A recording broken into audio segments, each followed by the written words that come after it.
How you guys doing? Good. We knew every single song back there. So if there was a third team, we were winning. That's all I know. I saw you guys back there dancing. Just a little bit. Well, since many of our audience here may not be NFL fans or even sports fans, why don't we go around the couch here and you guys introduce yourself and tell us a little bit about each other. Sure. I'm Daniel Jeremiah. I work at NFL Network. I've been there for 6 years. Prior to that, scouted in the NFL for 8 years for the Ravens, the Cleveland Browns, and the Philadelphia Eagles, and I also call the Charger games. You want to talk yet? Are you okay? I'm good now. I'm Todd McShay. Happy to be here alongside these two fine gentlemen. Work for ESPN. I've worked for ESPN since 2006. Played at University of Richmond slightly. Got into scouting right after and been doing this ever since.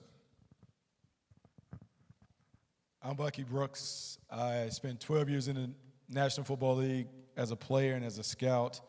DJ and I now are partners at NFL Media doing the Move the Sticks podcast.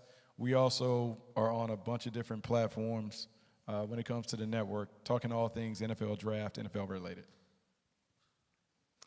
All right, guys, well, we'll go right into the questions. The subject of this panel is building elite teams.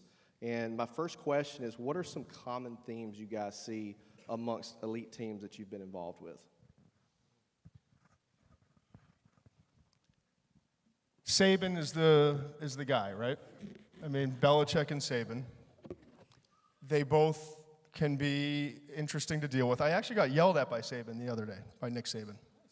Yeah. He pulled me aside. He said, "Todd, good to see you." And then he had a few choice words for me because there are 146, according to him, underclassmen coming out. And when is it that you wonderful media people are going to stop forcing these kids to come out? But anyway, long story short, I'm always fascinated by Nick Saban when we sit down and meet with him because it's always the same message and it never varies. And everyone you meet with in the entire building, it's always the same. It's attention to detail, it's team first, and just making sure that you're taking care of the guy next to you, and compete. Those are the three things. And a lot of teams say that, a lot of schools you go to say that. Everything they do in that building is about those three things. Take care of your teammate, compete, and have attention to detail. And don't let anything slip. I've never seen any human being in my life have a schedule more detailed than Nick Saban. And it's not his schedule. He knows his schedule. It's the backup punter. It's the right guard. It's the third team safety.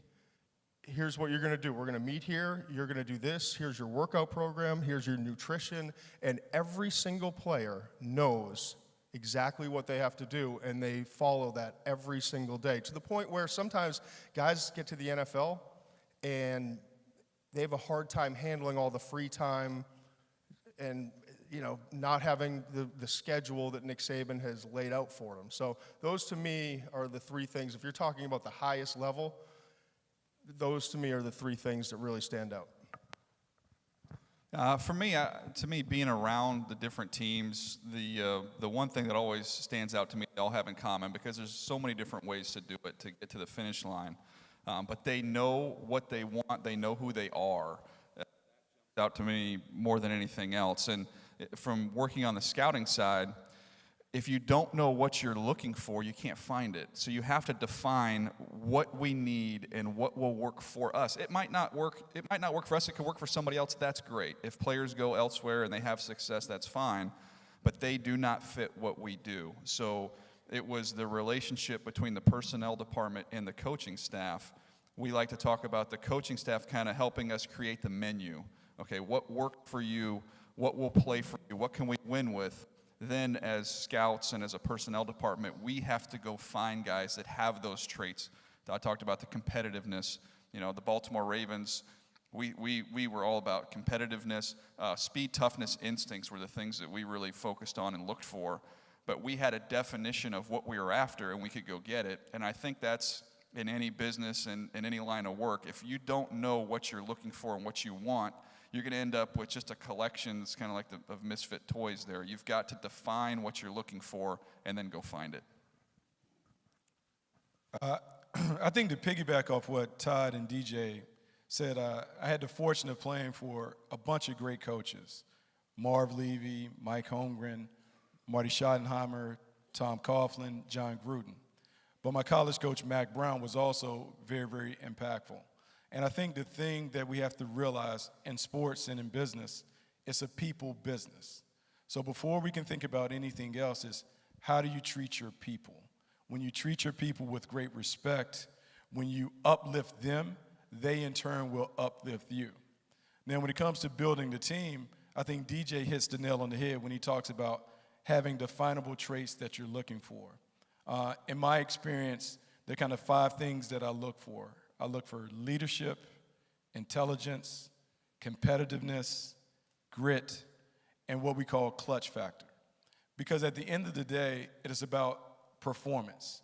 And so if those guys have those things where they're smart, they're natural leaders, they're competitive, they know that there's a score, and they want to be on the right side of the scoreboard, if they're able to persevere and bounce back from bad times, they will perform in the clutch.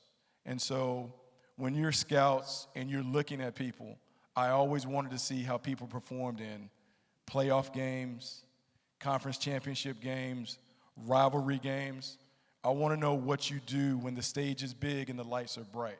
Because ultimately, those people who perform in those environments are going to be the ones that consistently succeed. And so if I'm building a team, if I can build a team with those guys who have those characteristics, more times than not, our team is going to be the one that's in the winner's circle. So to go a little bit deeper on that, without naming any names, what are some common themes from non-elite teams that you guys tend to see over and over, whether it be from the outside looking in or the inside looking out? Not on the same page. I think that's the biggest thing. For me, every week going to colleges and sitting down and talking to players, and then talking to the PR person, and then talking to the coordinator, and then maybe a quarterback coach pulls you aside in the hallway, and then talking to the head coach eventually. If the communication is not there and the message is not the same, that's when I'm always worried. You know, you walk out of a meeting, you're like, well, the quarterback thinks they want to do this. The offensive coordinator thinks they want to do that. And the head coach is determined to do something very different. And to me, the communication and being on the same page is, in business, it has to be that way. And I think it's the same thing in football world and in sports.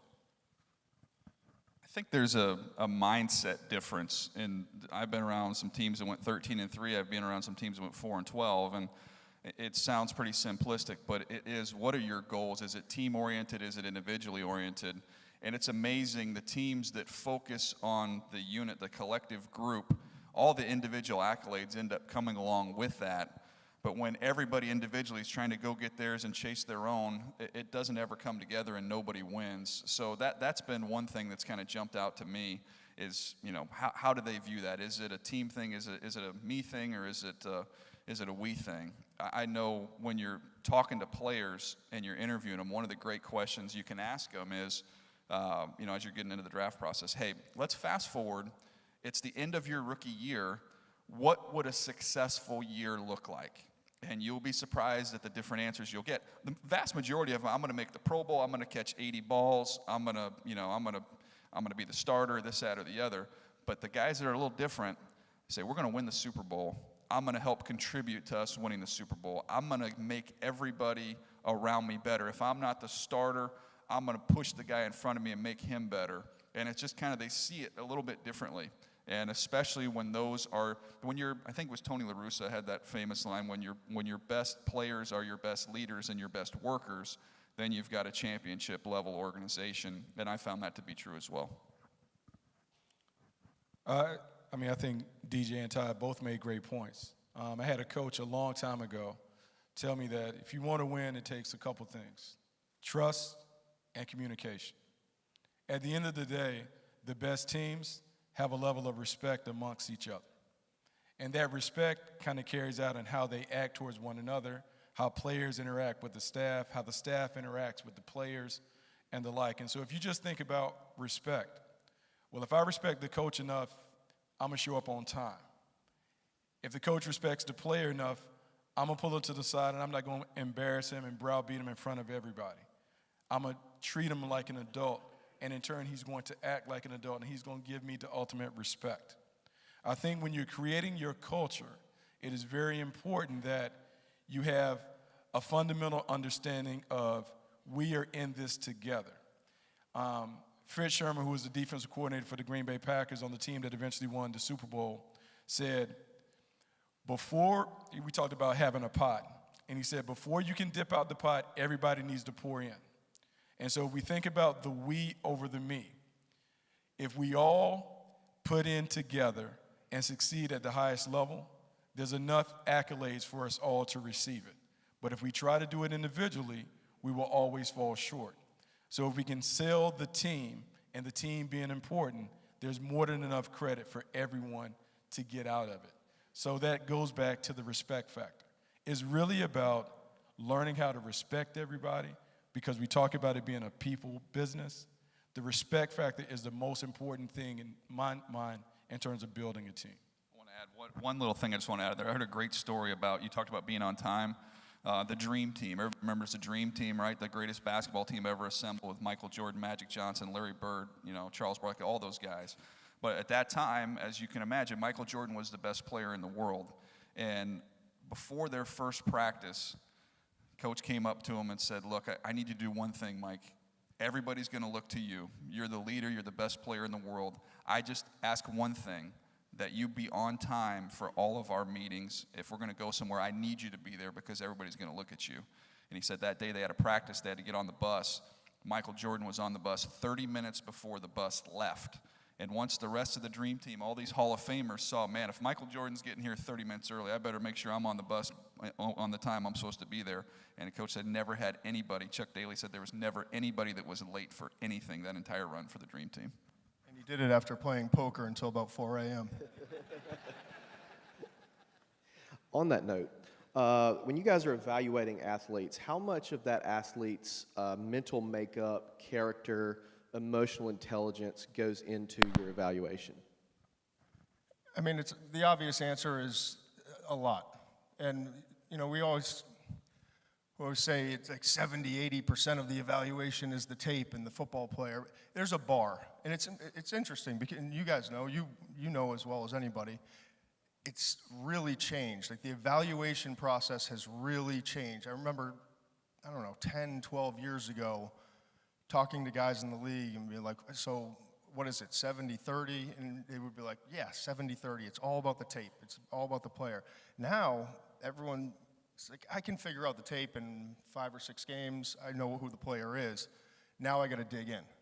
And good friends we talk to every day, like, I spent my time at Mississippi State or Alabama or anywhere in the country. I spent my time talking to the woman working the lunch. I talked to the trainers. I talked to this guy. I've established a relationship, which is actually really important. The guys who are the best scouts in the league, in my opinion, are the ones who are really good with relationships and people.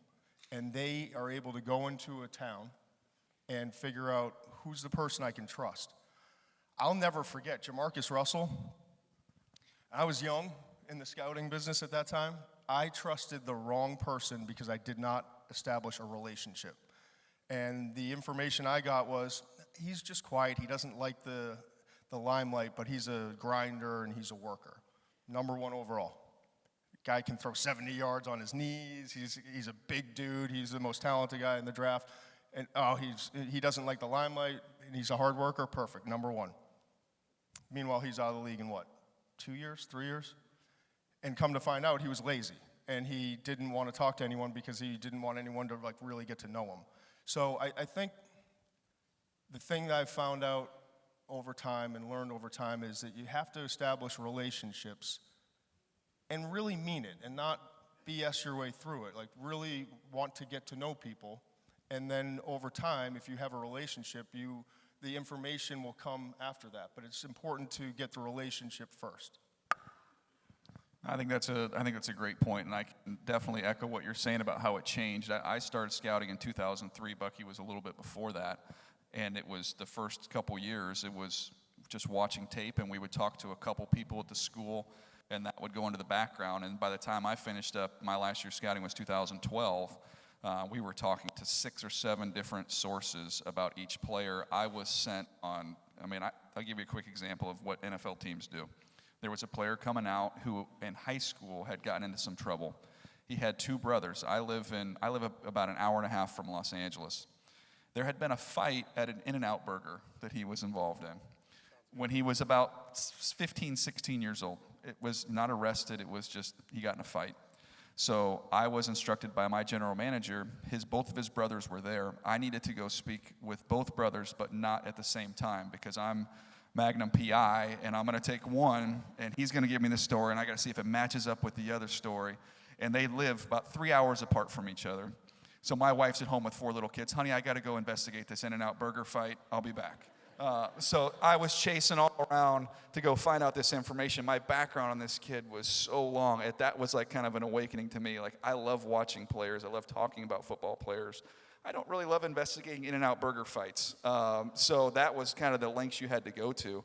But one thing I would say, if anybody is, if you're in HR or if you're in the football world, what doesn't matter what sport, I think it's very important you go back and look at not only the things that you've got right, and whether it's a hire, it's an idea, whatever, but you go back and look at the mistakes that you've made and you try and figure out what happened. So as scouts, about 3 years away from a draft, after it's in the rearview mirror, I go back through all my reports, all the grades that I gave, and say, man, okay, I missed on these 10 guys. Why? Why did I miss? Was it because of his athletic ability? Was it because he couldn't catch? 9 times out of 10 has nothing to do with the physical traits. It has to do with some kind of a character flaw, has to do with some kind of a work ethic issue, or it has to do with an injury. More than anything else, that's what happens. So I think it's helpful to go back and look at those situations and then try and help you moving forward. I remember your colleague, Steve Young, I had asked him one time as a Hall of Fame quarterback, what's the number one trait? What's the one thing that all of you great quarterbacks have in common? And he said, it's hard to define, but they step into a huddle and they look their teammates in the eyes, and without even having to say it, they know, over my dead body, are we going to lose this game? It's that type of competitive drive that you have to possess. It's a challenge in our profession to try and find that information, get that information, but that's what scouts are trying to do. I think directly off that point, you talk about Steve Young saying, over my dead body. Having had the opportunity to play with great quarterbacks during my time, played with Jim Kelly up in Buffalo, Brett Favre in Green Bay. The one thing that kind of stands out when you're around those guys, they have a presence. You feel them before you even hear them. In Green Bay, the thing was always, let's just get the ball back to Brett because he'll get us over the top. So in taking those experiences from playing with those kinds of players, when I think about scouting, I try to find guys that kind of give me that same sense. DJ knows because DJ works on the Chargers games. Derwin James, I met Derwin James when he was 17 years old in Florida at a high school camp. Derwin James played on a 7-on-7 team that I had at Nike event. Derwin James is a guy that was all about ball. If you can imagine being in a room full of 5-star players, being around the best players, and being distraught to the point that we lose a game that he is at the point of tears. Something that doesn't matter, something that doesn't have a direct effect or impact on who he is, but that's how much he cared about it. Like I reflect back even before that, Jamal Adams at LSU, had him in high school, same thing. I could ask him to do something. He said, Coach, whatever you want me to do, I'll do it. I said, Jamal, I need you to be the leader of this squad. He was the Pied Piper. The same way that he was at 17 is the same way that he is with the New York Jets right now. So I bring it even closer. Tua, the starting quarterback for Alabama. I had Tua when he was 17 years old. Tua is deeply devout, unbelievable human being. We took a group of kids from all over. And when I tell you, like, kids that are all over the place, different, 5-star, everyone believes they're the best. When I tell you that Tua was the Pied Piper, it is unbelievable to see the impact that he had on his teammates. Tua always wanted the team to pray before we played. Now, it's uncommon for guys to do that at these events because you really don't know people that well. By the time, after a 3-day period, by the time we got to the third day, Tua's teammates were asking him, hey, are you going to lead us in prayer? Hey, Tua, you got to lead us in the prayer. Tua, we need to go. They were looking for him for his leadership. So when he stepped in 2 years ago against Georgia in the championship game, and all of it was on him, I think I may have texted DJ or I tweeted like, oh, I've seen this before. I know what this movie looks like in. It is about people. It is about finding out how they're wired, finding out how much they care. Those are the ones that are going to succeed. Because when you match a blue chip talent with a blue collar mentality, that's when the special stuff happens. So we're looking for those kind of guys. To add to that just a little bit, are there any non-negotiables, or is there one non-negotiable that this guy has to have this in terms of a character aspect? I mean, he's got to be available, Yeah. right? I mean, that's the biggest thing. The non-negotiable is unavailable. No, but going back to what we were just talking about, how do you get that, though? That's the question. How do you get the Tua leadership? How do you get there? And some people are just born with it. But it's also like a way of life. It's how you handle yourself every day. And it can be controlled, I think. Like Deshaun Watson, he's not naturally a vocal leader. He's not a rah-rah guy. He's not going to be in your face. But he walks into a room and everyone notices. And everyone at Clemson, every player, just followed everything that he did and always believed. Now, it helps when you win a national championship and you deliver in the clutch and you're one of the best players in the country. I get it. But it's the process more than it is the result when it comes to teammates, in my opinion. They see what you do every day. And you may not be running, like chasing them down, telling them that they have to work out or what they have to do. But if they see what you do every day, and then you start to succeed, they want to know, wait, how's he doing that? How's he getting there? Oh, he's the first guy in. He's working hard every day. And I'll never forget Bill O'Brien from the Houston Texans. He told me the story once. He's like, we were struggling between Mitch Trubisky, Pat Mahomes, it was at the same draft, and we kind of didn't know which way to go. And then we brought Deshaun into our facility.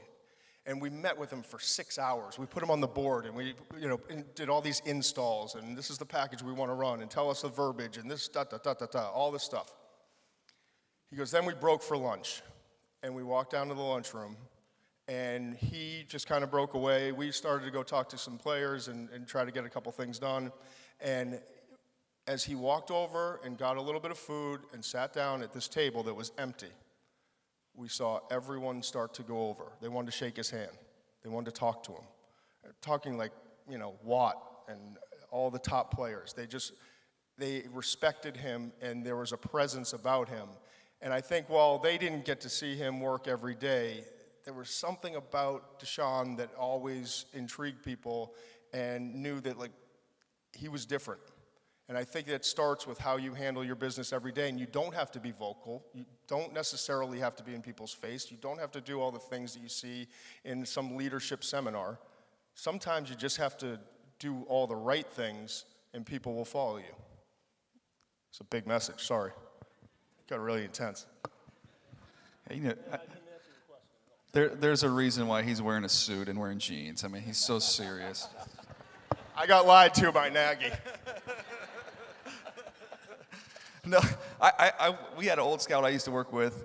He's long since retired, but he used to always say, the players are telling you who they are. You just need to listen to them. You know, the signs are there, and you just got to pay attention to them. It's amazing how you kind of shut some things off and don't pay attention, but they're telling you by how they work and how they lead. That stuff's, it's not that hard to find. I think about, you know, there's no shortcuts, especially at the quarterback position. There's no shortcut but through the hard work. You've got to do it. And so one of the things I'd like to do when I was going visiting schools, people go talk to the coordinator, the head coach, the position coach, the trainer, the strength coach. I went and talked to the video guy. Then we go talk to the video department. All right, Deshaun Watson, how often is he over here watching extra tape? They have the technology now with the iPads that they can track how many hours these kids have been watching tape. So I'm going to sit in there and these interviews when you talk to the kids. Do you love football? Oh, I love football. Scale of 1 to 10. Oh, I'm an 11. All right, well, I talked to the video guy. He said, you never even checked out an iPad this year. So you can't love it that much. You haven't put in any extra work. So there's no substitute for that, and that's kind of the information you need to get. The love part is what I look for. I look to see if they really, really love it, because it's hard. It is hard to play at the highest level. It's hard to make it.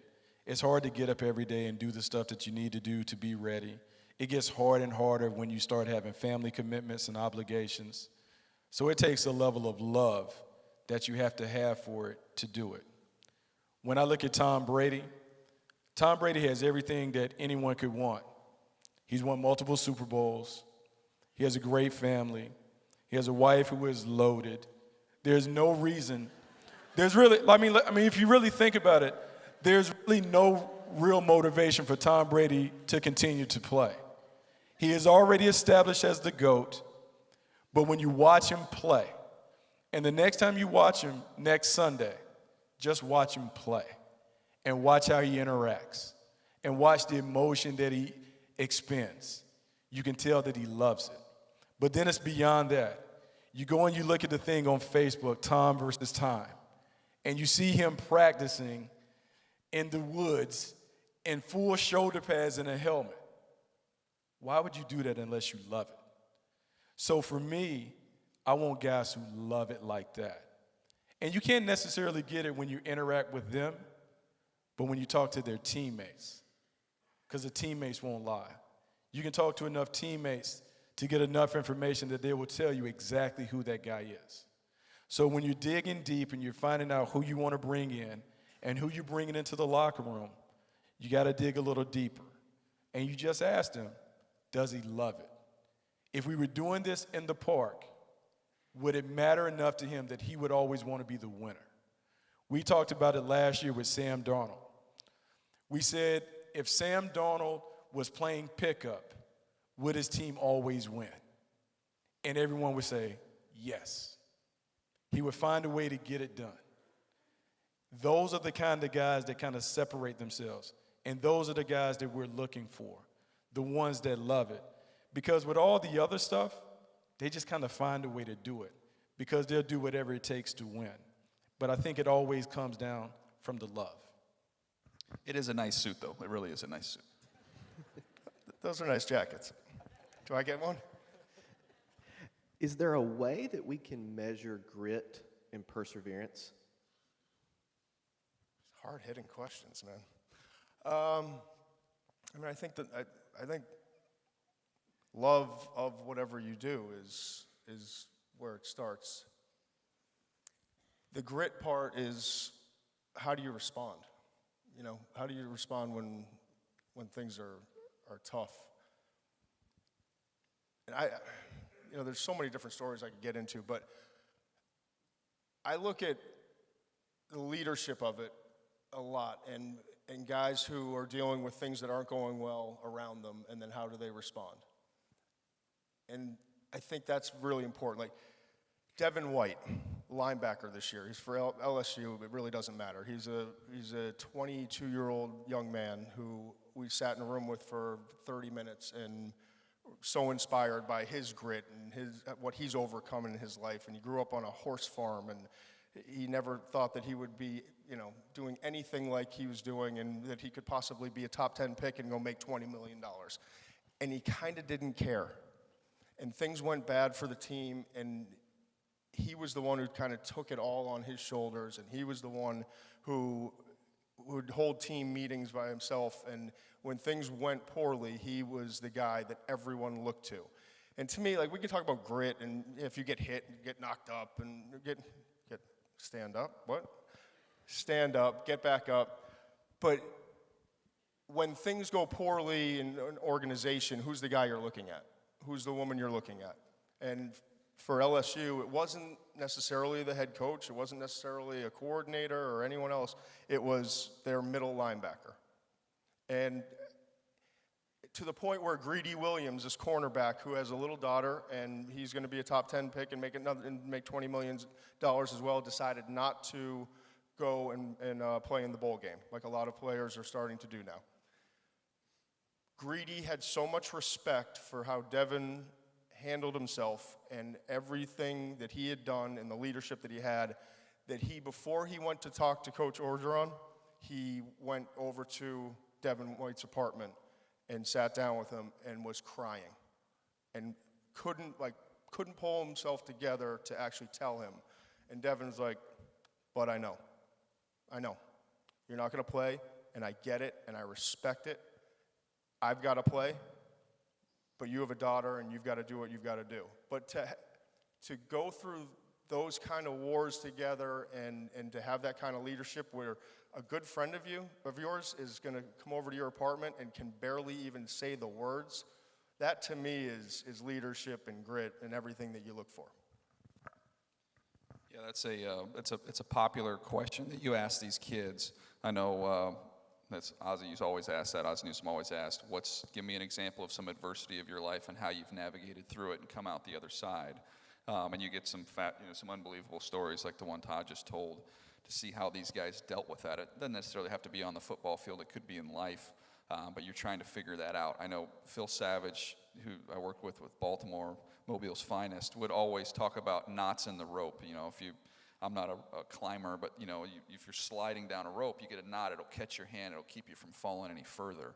And you need those guys in your building. You need guys, especially during a long season. And I think that grit is absolutely a big deal. I also think that energy and that positivity is a big deal, because you go through those struggles during a season. An NFL season, it's a long grind. And so when it starts to get tough, not only do you need some grit and some toughness, but you need some energy. You need some positive guys. I know Andy Reid, when we worked with him in Philadelphia, he was big on that. He wanted guys that had energy, had juice, as he liked to say, because you get through 2-3 losses in a row out at practice. We don't need everybody moping around with their head down. We need some guys that are going to bring some life and some juice back to the team. So he was always big on that. I know John Gordon he's the best. In his book, it talks about the energy bus and talks about energy vampires. You don't want guys that are going to just suck the energy from the room. Everybody that comes into this room is either going to bring some energy or they're going to take some energy. So it's finding those guys that are going to bring it. I think when you talk about grit and perseverance, when it comes to evaluating players, we even do it on the podcast where we ask those questions. Who's your hero? What's your biggest highlight? What's your biggest hardship, the thing that you had to overcome? I think when you go back and you look at people's background and you look at what they had to overcome to get into the seat that allows them to sit across from you, those are the things that you want to understand. What is going to allow you to succeed in spite of everything? When I look at quarterbacks, a lot of times I want to see their worst game. I want to see the game where they have absolutely messed it up. How do they respond after they throw an interception? Do they go in a shell or do they go right back out? And bringing up Brett Favre and watching him because he's kind of viewed as the ultimate gunslinger.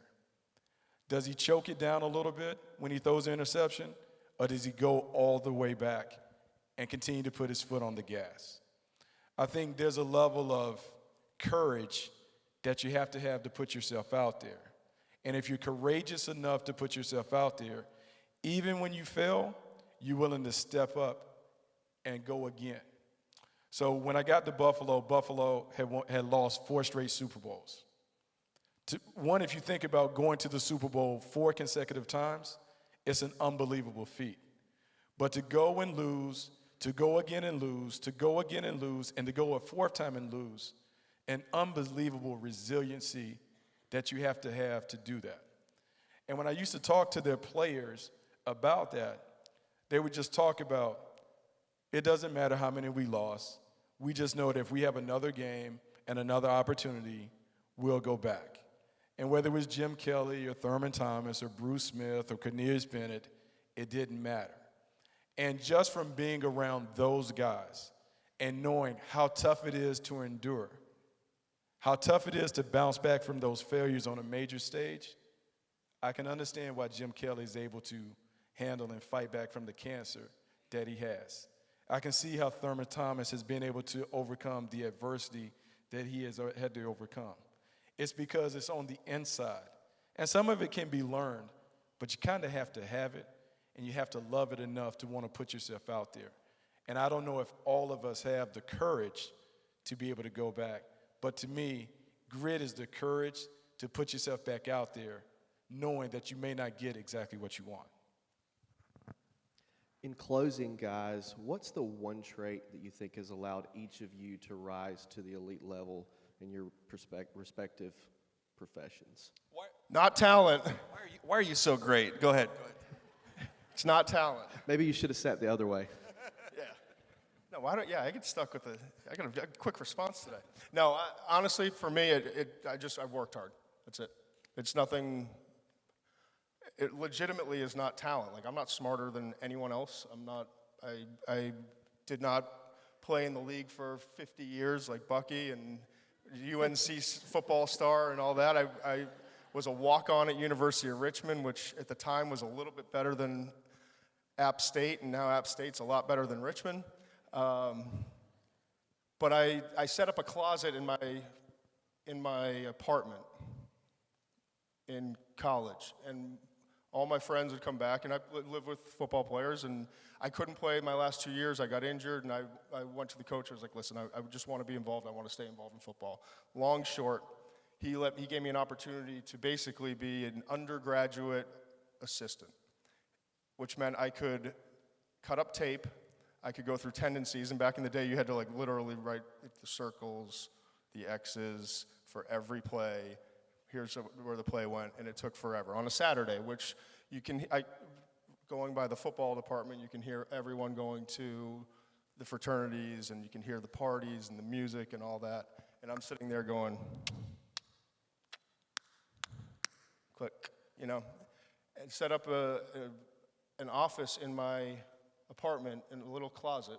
It's like, guys, do you mind if we just throw the jackets here? I've got an opportunity or an internship with Gary Horton, who Jim Nagy, and I wound up working with Jim, my first job ever in New York when I eventually got the job, but I was an intern at the time, and I had to figure out a way to balance school, coaching, undergraduate coaching, and then also trying to do this internship. And so I sat in there at night, and I could hear the beer pong, and just wound up doing it. And I gave up my life for about 7 years. My senior year of college and the first 6 years of being in New York and in Boston, I gave it up socially because I really wanted to do something. So for me, it was just work. It wasn't anything special. I wasn't a great player. I wasn't anything else. It was just knowing that I wanted to do something, and I refused to let it get away from me because I got an opportunity. And if you get an opportunity, I feel like that's the whole thing. You got to grind through. That's a great answer, Todd. And trust me, Todd's reputation around the NFL and everybody that's known him knows about his work ethic, and it's the reason why he is where he is. For me, I could just have my journey it's because I didn't get what I wanted. I went to college and wanted to go into broadcasting. That's what I studied. Okay, I had these dreams of going to do all this great stuff in broadcasting, but then I graduated. I was already married. I took a job with ESPN on the production side, so I was a spotter in the booth. So if you're watching a game and you hear the guys saying how quickly, who made the tackle, who missed the tackle, all that, I'm there kind of helping them do that, just all behind the scenes. But I thought, man, I really wanted to do the on-camera stuff. Well, I have no experience. They said, you have to go to a small market. You'll start out on local TV, and it's kind of a 8 to 10 year process, and you work your way up. well, I have a family, and that just wasn't the right thing. So I thought, you know what, maybe this is what I want, but it's not, God doesn't have that for me, so that's just not going to happen. And I was doing a Baltimore Ravens game, a Sunday night game, and I ran into my brother's college roommate. My brother played at Liberty. His college roommate was a scout with the Ravens, and he asked if I'd ever be interested in scouting. I never thought about scouting, didn't even know much about it, but I started doing some homework, and I thought, okay, the TV thing's not really going to happen. I don't want to spend my life in a production truck, so let's give this scouting thing a shot. So go through the scouting. I'm with the Ravens, and I take a job with the Browns, and then during that course of time, first year we go 10-6, the next year we go 4-12. All of us get fired. But during that time, first of all, there's two types of people in the NFL, those that have been fired by the Browns and those that will be fired by the Browns. But I had 18 months left on my contract, and I had a relationship with Chris Mortensen, Todd's colleague there at ESPN, and Twitter had just started.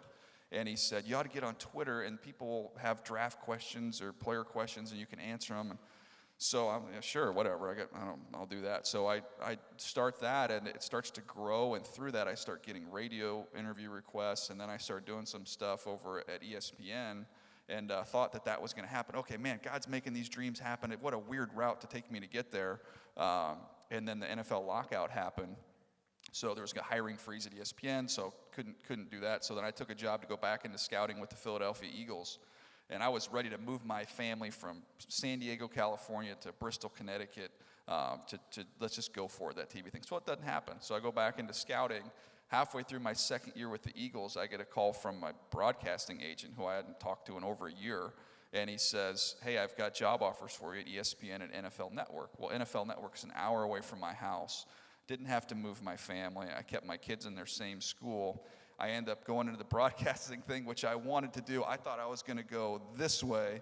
God took me that way, and then ended up eventually kind of right where I wanted to be. So the long story short, for me, it's just having faith that God's got a hold of your life, and you're going to be where you're supposed to be.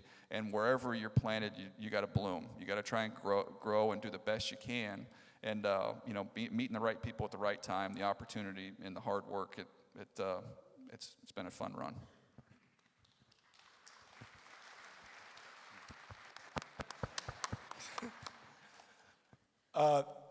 My story is so crazy, but I will say that my dad kind of sowed the seeds when I was playing.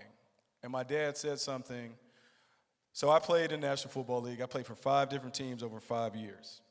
So I was cut 6 times during that time. So every year I was having to find a new team. And so there was a level of embarrassment for me because I was a high pick. I was a second-round pick. I was cut after a year, and then the rest of my career, I was kind of a journeyman. Play for 6 or 7 games, get cut. And at the end of the last time that I got cut in Oakland, my dad said, you can't be made of steel until you're tried by fire. And he said, whatever you're going through now is going to prepare you for something bigger and better down the line. And so I was always a football junkie. I always loved the process of building teams. And so when I was there, I made some relationships. John Snyder, who was the general manager of the Seattle Seahawks, when I was with the Green Bay Packers, he was a lower-level scout. He picked me up from the airport, and we just kind of hit it off. So when I wanted to get into scouting, he was the first guy I called. I had an opportunity to go with the Philadelphia Eagles, and I wanted background. He was like, hold off. I may get an opportunity in Seattle, and if I get that opportunity, I'm going to bring you on board. So that happens. I go to Seattle. I worked there for 3 years.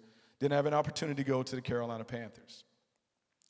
Well, somewhere in there, I am in the office, and one day an article pops up from Pat Kerwin. Pat Kerwin is now a radio host for Sirius XM NFL Radio. And inside, and it's going to sound egotistical, but as a scout, I was like, I feel like the world needs to hear my opinion. I feel like I have a lot to say and a lot to offer, and the only people that hear my opinion are the 12 guys in this room. And I want the world to hear what I have to say. And so my contract ends, and I called Jeffrey Chadia, who was a friend of mine that I used to play basketball with. And I was like, Jeffrey, I think I want to try the media thing. He was like, hey, I can get you in at SI.com, Sports Illustrated's digital site, and maybe you can freelance. So he does it, he orchestrates it. So I take a gig freelancing. I go from making, I don't know, let's say close to six figures to making $125 an article. I am writing 8 to 10 times a week. I take a job with a nonprofit, making half of that so I can just kind of keep the lights on. I have 2 kids, just trying to make it. But I go to my dad again because I'm wondering, man, I don't know if this media thing is going to happen. I don't know. And he said, chase the dream, not the money. If that is your dream, chase the dream. The money will come. And so from all of those things, being cut and bounced back, kind of grinding my way through, trying to get a full-time opportunity, NFL Network finally calls, and I start writing. And the lesson that I learned from that is, if you believe in yourself enough, if you work hard enough, if you're willing to overcome and endure, if you have a support system around you that will just allow you to dream and dream big, it can happen. And so my thing has always been to pay it forward. So whenever I hear young people have dreams, I tell them, go for it. Don't worry about the dough, chase the dream. Because at the end of the day, you'll always be satisfied if you go for it. Because when we get older in life, we always live with regret, and I never wanted to have regret. So I just wanted to chase it, and it worked out.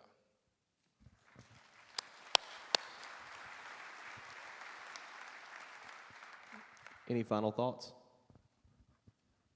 Thanks for having us. Bucky, that was really good. I was dialed in. I'm just ready for some more 90s music, so I'm good.